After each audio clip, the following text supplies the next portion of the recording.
Ciao da Nicoletta e in presa diretta ti leggo la pillolina di oggi. La leggo anch'io come sempre per la prima volta perché così poi la commento in modo ancora più spontaneo.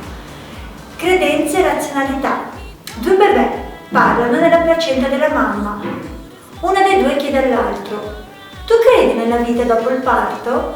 Certo, qualcosa deve esserci dopo il parto. Forse siamo qui per prepararci per quello che saremo più tardi. Sciocchezze, disse l'altro, non c'è una vita dopo il parto. Come sarebbe quella vita?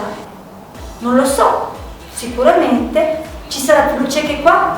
Magari cammineremo con le nostre gambette e ci ciberemo dalla bocca. Ma assurdo, camminare è impossibile e mangiare dalla bocca, ridicolo. Il cordone ombelicale è la via dell'alimentazione. Dico una cosa, la vita dopo il parto è da escludere. Il cordone ombelicale è troppo corto. Io invece credo che ci debba essere qualcosa e forse sarà diverso da quello a cui siamo abituati.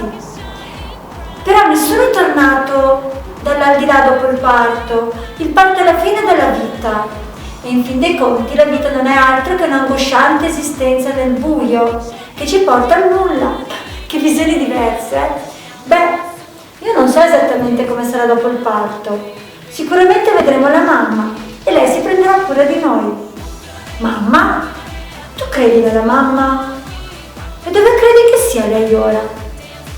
Dove? Tutto attorno a noi. È in lei ed è grazie a lei che viviamo. Senza di lei tutto questo mondo non esisterebbe. Eppure non ci credo. Non ho mai visto la mamma, per cui per me è logico che non esista. Ok, ma a volte, quando siamo in silenzio, si riesce a sentirlo, a percepire come accarezza il nostro mondo. Sai, io penso che ci sia una vita reale che ci aspetta e che ora ci stiamo preparando per essa. Come posso commentarvi questa cosa? Ha lasciato un po' basita anche me, pensavo ci fosse in fondo alla pillolina la morale, invece questa volta non c'è. Allora cerco di creartela io. Quante volte non crediamo in qualcosa che non vediamo?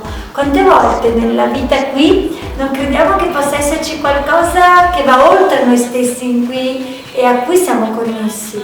Cos'è che va oltre te stesso? Quante volte esistono delle sincronicità che tante persone chiamano casualità? Quante volte ti accade di pensare a qualcuno e quel qualcuno che non senti o vedi da una vita ti chiama, o ti scrive, o ti messaggia? Quante volte con razionalità battente pensi che non ci sia nient'altro? Invece può esserci anche solo connessione, anche solo wireless. La fisica quantistica lo spiega, dice che siamo fatti di energia, ma la realtà è la scienza che ci dice che siamo fatti di energia. Quindi vai al di là delle apparenze, degli schemi, vai al di là del tuo piccolo mondo. È come prendere una sorta di elicottero, di aeroplano e dall'alto guardare in basso, la prospettiva è diversa.